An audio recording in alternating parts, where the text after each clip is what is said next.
እግዚአብሔር ይመስገን ሎሚ ካብ ትንቢተ ዘካርያስ ምዕራፍ 1 ካብ 14 ጀሚሩ ዘሎ ሐሳቢና ክሪ 12 እንታይሉሲ ሽዑት መልአኽ እግዚአብሔር ወእግዚአብሔር ጎይታ ሰራዊት ነዘን በተን 7 ዓመት ተቆጣዕ ኻየን ኢየሩሳሌምን ከተማታት ይሁዳን ክሳ ማዓሲኻ ዘይት ምሕረን ኢሉ መለሰ እግዚአብሔር ነትምሳይ ዝዛረብ ዝነበረ መልአኽ بتصبق قالاتن بزتصنانع قالاتن ملسلو تملأخي حتى تالو እግዚአብሔር ድማ يملسالو تملس ድማ تايو صبقن زتصنانع قالاتن እግዚአብሔር ይመስገን تحتيلو شعون تايلو اتمساي ززارب زنبره ملأخ كا እግዚአብሔር ጎይታ ሰራዊት ሲ አነ በኢየሩሳሌምን በጽዮንን ዓቢ ቅንዓት ቀኔ ያለሁ ቁርቡን ኮሬ ነበርኩ ንሳቶም ግና ንሕሰም ሓጊዞም የምሞ ነቶም ሃዲኦም ዘለው አህዛብ አዝየ ኮሬ የሎም አለሁ ይብላሉ ኢልካ አውጅ በለኒ ስለዚህ ኸአ እግዚአብሔር አነ በምሕረት ናብ ኢየሩሳሌም ምለስ አለሁ ይብላሉ ቤተይ አብአክ ትስራሕያ ገመድ መለክዒ ኣብ ልዕሊ ኢየሩሳሌም ክዝርጋሕዩ ይብል እግዚአብሔር ጎይታ ሰራዊት እግዚአብሔር ጎይታ ሰራዊት ከተማታተይ ገና በሰናይ ክረውያይን እግዚአብሔር ከአ ንጽዮን ገና ከጻናናዓዩ ኢየሩሳሌም ድማ ገና ከሐሪያዩ ይብል አሎ ኢልካውን አውጅ እግዚአብሔር ይመስገን እዚ ሐሳብ እዚ እንታዩ እስራኤላውያን በሰሪ ኃጢአቶም በሰሪ በደሎም ወይ ከአ ካልኦት አማልክት በመምላኹም እግዚአብሔር ተቆጥዑ ንምርኮ ወፊዎም بدحريو 7 ዓመት አምርኮ መስሕለፉ ቂሮስ ንጉስ ፋርስ ምስተንሰ ወይካ ምስነገሰ እግዚአብሔር ድማ ቤት መቅደስ ካንጸሉ አላዒልዎ ወይካ ተዛሪቦ አዊጁ ማለትዩ ድሕር 7 ዓመት بدحريو ኩሎም እስራኤላውያን ተማሪኾም ዝነበሩ አባቢሎን ቤተ መቅደስ ክትሰርሑ ኩልኹም ንናብ ሃገርኩም ኪዱ አነ ድማ ትሕሶ ክህበኩሜ ኩፌልኩሜ ወርቅን ብሩርን ኢሉ ሂቡ አፋኒዎም ማለትዩ ናፍታ ሀገር ናብ ኢየሩሳሌም መስመጹ ግን ከባቢ 50,000 ዝሆነም ምስ በዓል ዘሩባቤል ኮይኖም ማለትዩ ንምህናጽ ቤተ መቅደስ بدحريو ድሕር ገለ መዓልትታት ግን ካህንጹ ምስ ጀመሩ እኩያት ሰባት ወይካ ጸላአተ አይሁድ ይብሎ ኣብ እዝራ ምዕራፍ 4 ጸላአተ አይሁድ ተንሲኦም ነቲ ስራሕ ቤተ መቅደስ እንታይ ገይሮሞ ደዋቢሎሞ بدحريو እዩ ሕጂ እዚ ዘረባ እዚ ናይ ዘካርያስ ድሕር ከባቢ 18 ዓመት ከም በሐድሽ ንምህናጽ እቲ ቤተ መቅደስ እግዚአብሔር ዝተዛረቦ ዘረባይ ማለትዩ ስለዚ እቲ መልአኽ እንታይ ኢሉ ይዛረብ ዘሎ ተስፋ ገይሮም ነይሮም በቂሮስ ዝተአወጀ አዋጅ መከራና ተወዲዩ ጉስቁልናና ጭንቀትና ጸባባና ተወዲዩ ኢሎም ሐሲቦም ግን ቁርብ ከይኸዱ ድሕር 2 ዓመት እቲ ስራሕ ደው ኢሉ ማለትዩ እቲ ናይ ምህናጽ ቤተ መቅደስ ደው መስበለ ከም በሐድሽ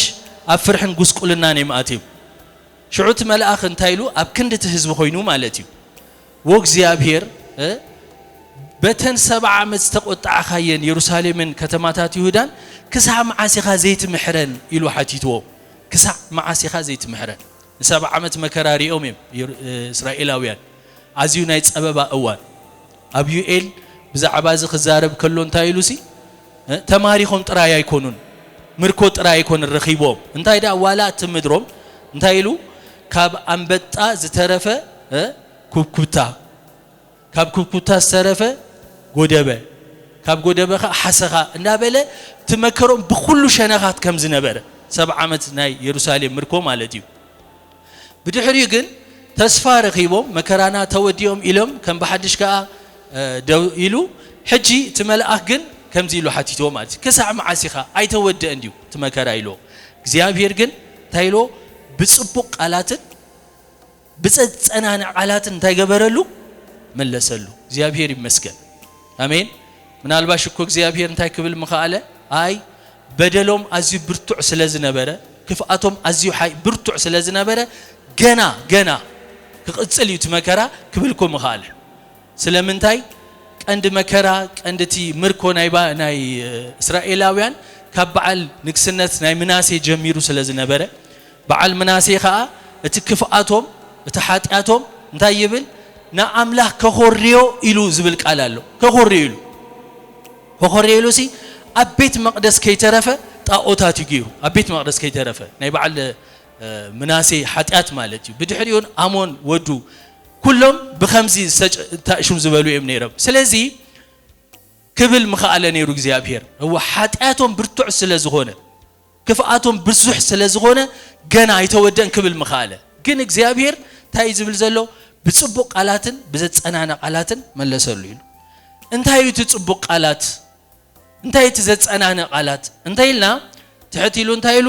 ትምሳይ ዝዛረብ ዝነበረ መልአክ እግዚአብሔር ጎይታ ሰራዊት ሲ አነ በኢየሩሳሌምን በጽዮንን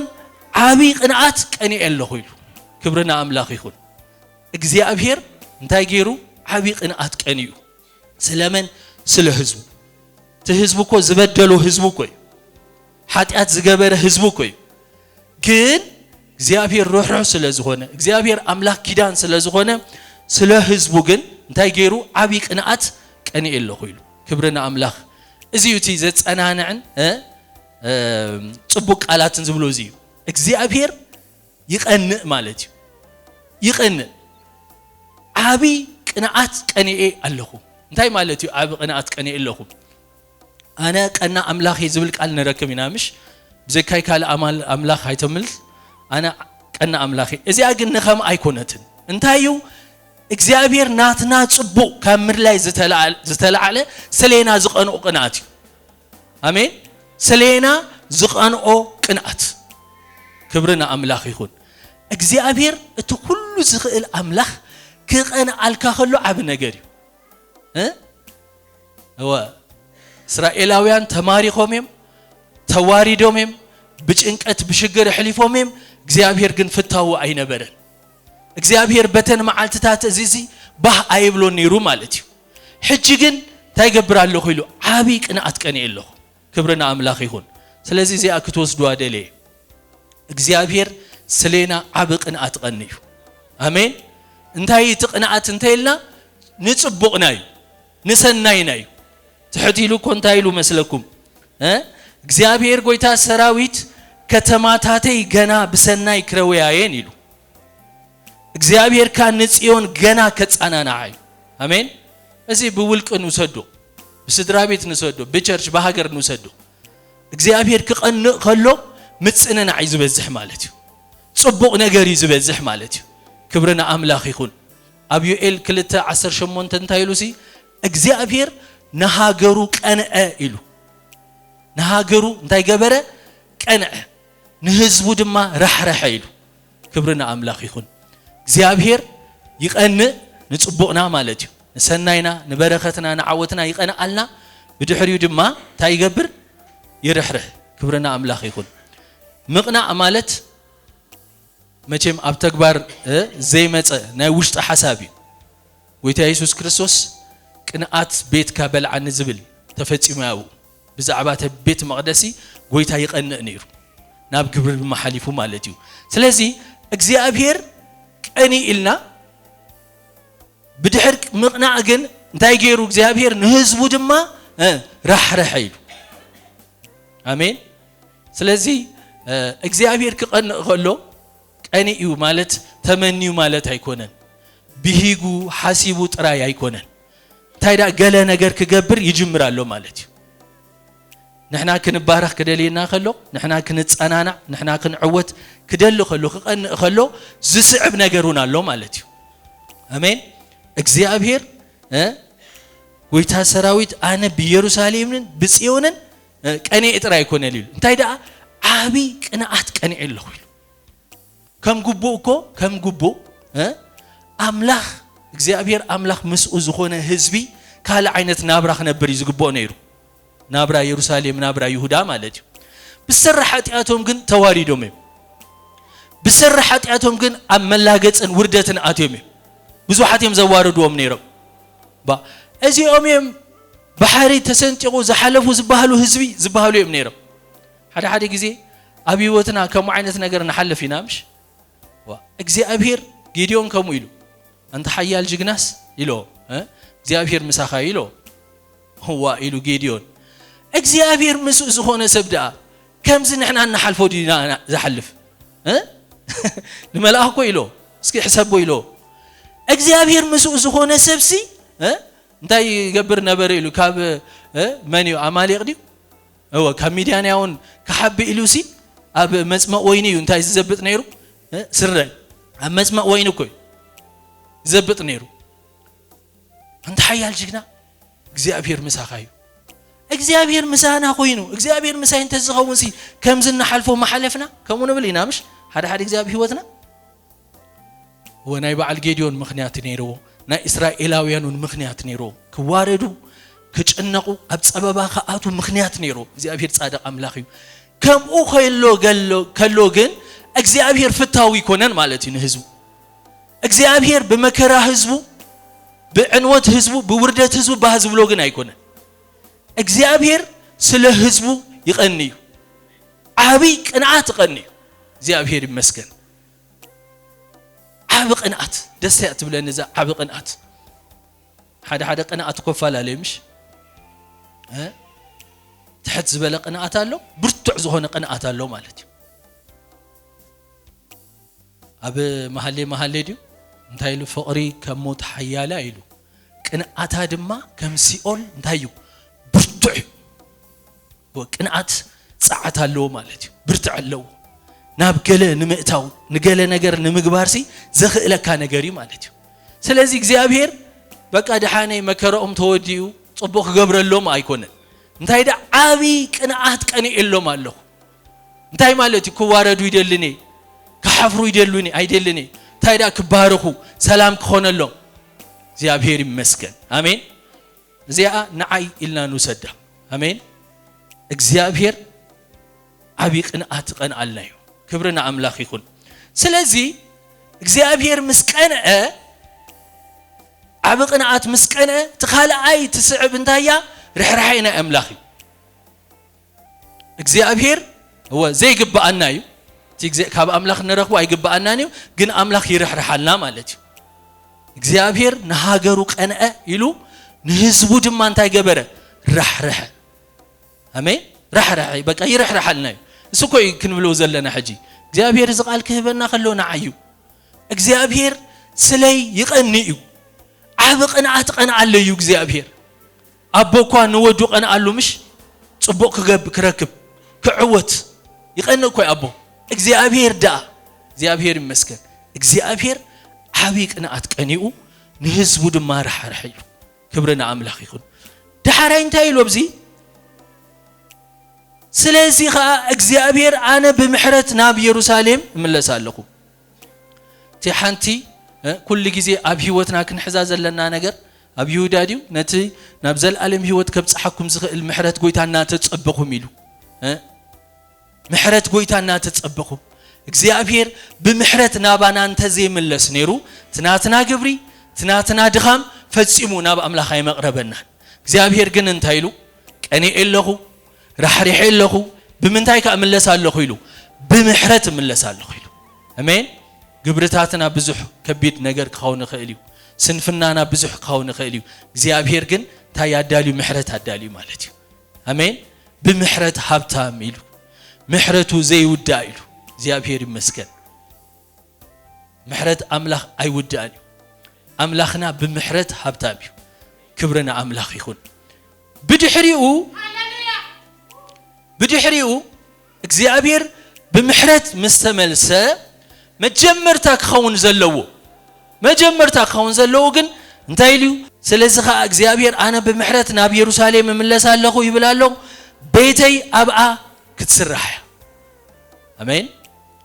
ናይ እስራኤላውያን ውርደት ኮነ ዓወታት ምስ ቤተ መቅደስ ተተሐዘዩ ምስ ቤተ መቅደስ ተተሐዘዩ በቃ ክዋረዱን ተኾይኑ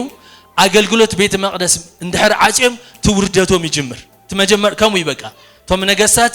نخالوت أمالخ تفتيهم أقلقلوت بيت مقدس يعصمو خالوت كملوخو مسجمرو وردوتهم يبزح وردوتهم يجمر توم قال أنا أملاخ سبات جن ታይገብሩ አገልግሎት ቤት አምላክ ቀድሞም ይጀምሩ ንጉስ ሕዝቅያስ ንዝክሮይና አቡ አሃዚ ስለኒ አቡ አሃዚ ንግዚአብሔር በጣም ይበድሎ ና አምላክ አዚ ይበድሎ ደሐራይ ክሳብ አቁሑት ቤት መቅደስ አውጪሲ ሰባበሮ ይዝብል መብራሃት አጥፊው ቤት መቅደስ አጪው ይዝብል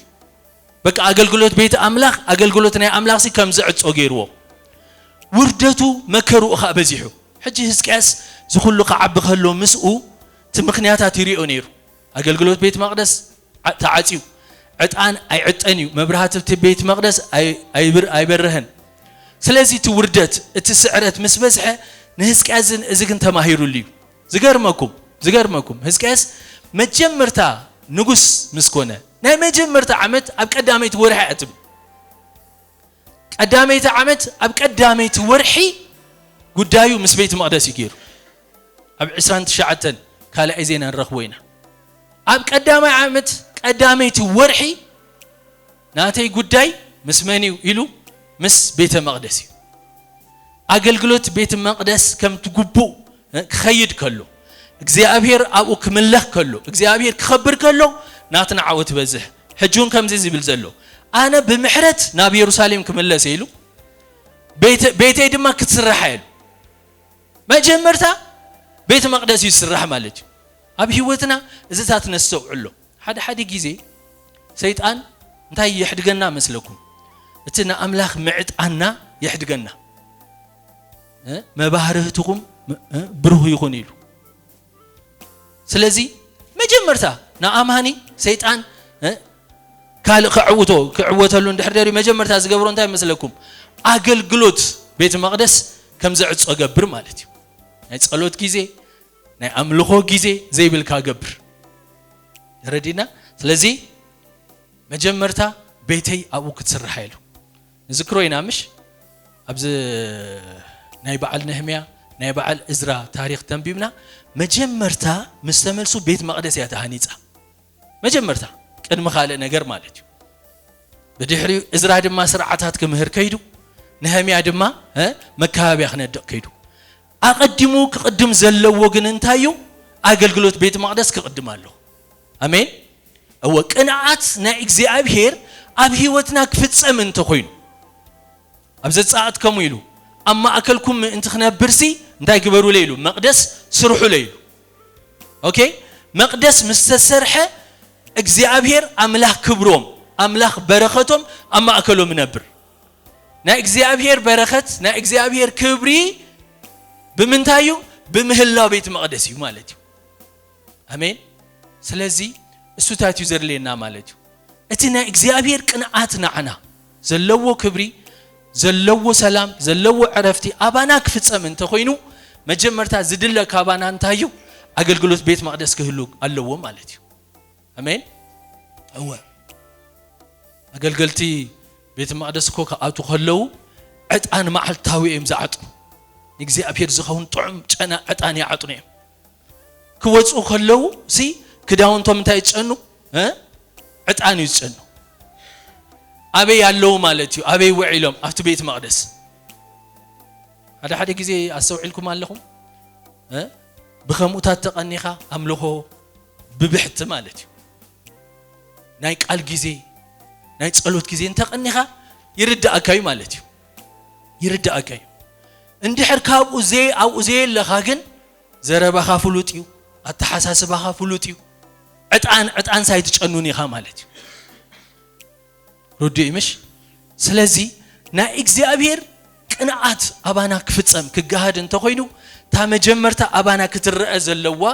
ናይ እግዚአብሔር አገልግሎት ቤት መቅደስ አባና ክትህልሉዋ ማለት እዩ አሜን በቃ አቱም ደቀይሎም ሕዝቅያስ ንሌዋውያን ነሆ አገልግልቱ ሆንኩም ዕጣን ክትዓጥኑሉ እግዚአብሔር ንዓኻትኩም ሓሪሞ ደጊም እንታይ ትግበሩ ሸለል አይትበሉ ኢሉ አገልግልቱ ሆይኖምሲ እንታይ ንአምላክ ዕጣን ጥዑም ዝጨነው ዕጣን ከዓጥኑሉ እግዚአብሔር እኮ ዝደልዩ ካባና ንጎሆ ተሲኢና ፋዱስ ምሸት ዕጣን ንአምላክ ንዓጥን تايلو أب حجي السوتات عطانا يكوننا نعطن كن أتي أملاك قبول زخونة يلو دجنا منفسه ومسوعات يلو بقول كل ساعة منفسه ومسوعات نقرب يلو زر أنا جرا يكون الناتنا عطان مالتي زد هسا يكون الناتنا مسوعات مالتي انتايدا منفسه ومسوعاتنا نقرب أمين سلزي እግዚአብሔር አባና በመንፈሱ አብዝቅ ቀደሶም ሰባት እዝታት ይዝደልይ አብሮሚ 12 ሕዋቴ ንስጋሆም ህያውን ቅዱስን ናአምላኽ ባህ ዘብል መስዋዕት ጌርኩም ከተቅርቦ በምሕረት አምላኽ ምዕደኩም አለኹ ትመጀመርታ ናብራና ማለት ናብራናሲ ናአምላኽ ዝተሰወአ ናብራ አሜን በቃ አእምሮና ኮይ ተሐሳስባና እንሪኦ እንዛረቦ እንውስኖ ሁሉ ናአምላኹ ዝተወፈየ ዚያታ መጀመርታ ማለት ካብዚ መስዋዕቲ ተጀሚርካዳ ብድሕሪ ክትቀጽል ከለኻ ንእግዚአብሔር ክትዚመሉ ከለኻ ንእግዚአብሔር ክትሰግደሉ ከለኻ ንእግዚአብሔር እዳውካ ክትልዕለሉ ከለኻ አሰውዕሉ ኣብ ህይወትና ሰይጣን ብጣዕሚ ዝጻረረና እዚ ህይወት አባና ከውን አይደለም أنا ذكري تمجمرتا نابز الممد زي قارص من باب قال صلوت قال ابزات كله كم عينت منفساو قال سري يفلطن كساب نهيوت تصلقو مالتي كساب نمنبار تصلقو سلامنتاي هذا غزي فرق ساعات تصلمو نو با ساعات فرعان تعميم زواغو نغاننتي حنقو نغله ملي شعو نصبحت غصل خلخو كصلتال كمت مالك هنا ጨነቀ ካይነ ብሉኒ ጸልይ መስወድ አኹም ዘሐንቁኒ ደሐራይ ይጸልኦ እቲ ምሕናቅ ገለ ጸልኦሞ ፍርሕ ብል ሽዑ ፍርቅ ሰዓት ጥራይ ጸልይ ሰዓትን ፈራን 2 ሰዓት ይጸልይ ፍርቅ ሰዓት ጸልይ ምስደቀስኩ ሰላም ኮይኑ በቃ ከምዝ ጥራይ ግበሪል كنكا تحايلي تهلو الناس ديل دحراي بقى نابكم وقتو نماتي ناي فرق ساعات زغرمكم غويتانكو عرداني بقى ولا توق برتعي بطعم زጨنقي ግን ጸኒዒ ማለት ቀጽይለዩ ስለዚህ እንታብለኩም ይለ ጸላአትና በፍላይ እዚ ህይወት ክህልወና አይደለም አገልግሎት ቤት መቅደስ አባና ፍጸም አይደለም ኦኬ አይደለም